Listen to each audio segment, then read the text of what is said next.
sewa tanah. Perkenalkan, nama saya Wati Rubatul sebagai moderator.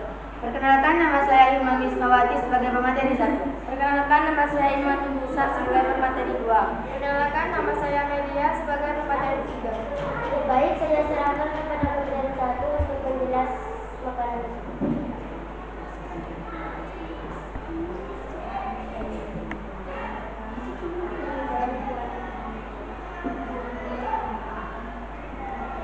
A. Perubahan dalam pendidikan. Terdapat 2 pendidikan yang dikembangkan pada masa pemerintahan kolonial Barat. Pertama adalah pendidikan yang dikembangkan oleh pemerintah.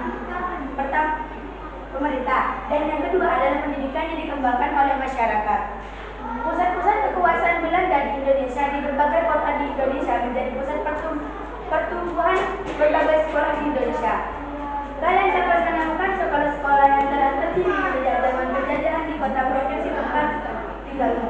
Pada masa penjajahan Belanda juga telah berkembang perguruan tinggi seperti Institut Teknologi Bandung atau ITB dan Institut Pertanian Bogor atau IPB. Sekolah dibedakan menjadi 2 golongan, yaitu sekolah untuk bangsa Eropa dan sekolah untuk pendudukan pribumi. Hal ini mendorong lanjutnya berbagai gerakan pada masa pemerintahan kolonial Barat. Terjadi diskriminasi pendidikan di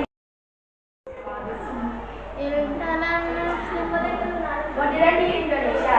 Sekolah-sekolah yang dipelopor di berbagai organisasi pergerakan nasional pada awal-awal pengaruh pendidikan modern berdampak pada besar lapangan kerja pada masyarakat Indonesia. Munculnya elit intelektual memunculkan jenis pekerjaan baru seperti guru, administrasi, pegawai pemerintah, dan sebagainya. B. Pengenalan tanaman baru. Pengaruh pemerintah kolonial Barat di satu sisi memiliki pengaruh positif dalam mengenalkan berbagai tanaman dan teknologi dalam pertanian dan perkebunan.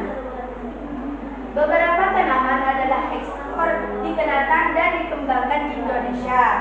Pengenalan tanaman baru sangat bermanfaat dalam pengembangan pertanian dan perkebunan di Indonesia. Baik, saya serahkan kepada pemateri 2 untuk menjelaskan materi ini selanjutnya.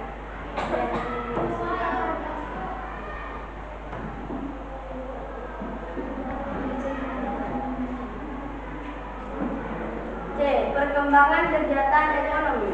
Perubahan masyarakat dalam kegiatan ekonomi pada masa kolonial terjadi baik dalam kegiatan produksi, konsumsi, dan distribusi. Kegiatan produksi dalam pertanian dan perkebunan semakin maju dengan ditemukannya berbagai teknologi pertanian yang bervariasi. Rakyat mulai mengenal tanaman yang tidak hanya untuk dipanen semusim. Pembukaan berbagai perusahaan telah melahirkan berbagai jenis pekerjaan dalam bidang yang berbeda.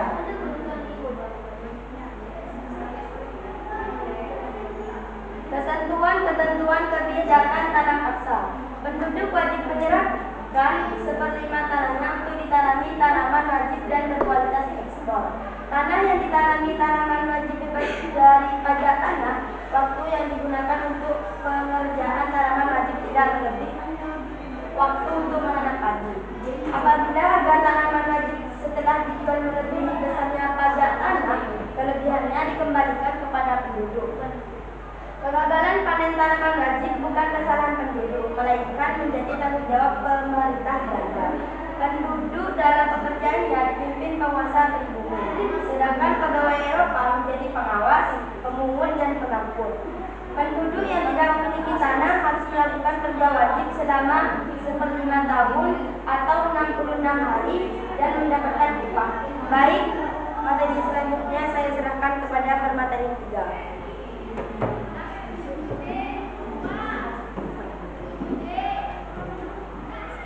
Praktik penekanan dan pemaksaan terhadap praktik tersebut antara lain sebagai berikut. 1. Menurut ketentuan, tanah yang digunakan untuk tanaman wajib hanya 1/5 dari tanah yang dimiliki rakyat. Namun kenyataannya selalu lebih bahkan sampai 1/2 bagian dari tanah yang dimiliki rakyat. Kelebihan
Barat di satu sisi memiliki pengaruh positif dalam mengandalkan berbagai tanaman dan teknologi dalam pertanian dan perkebunan.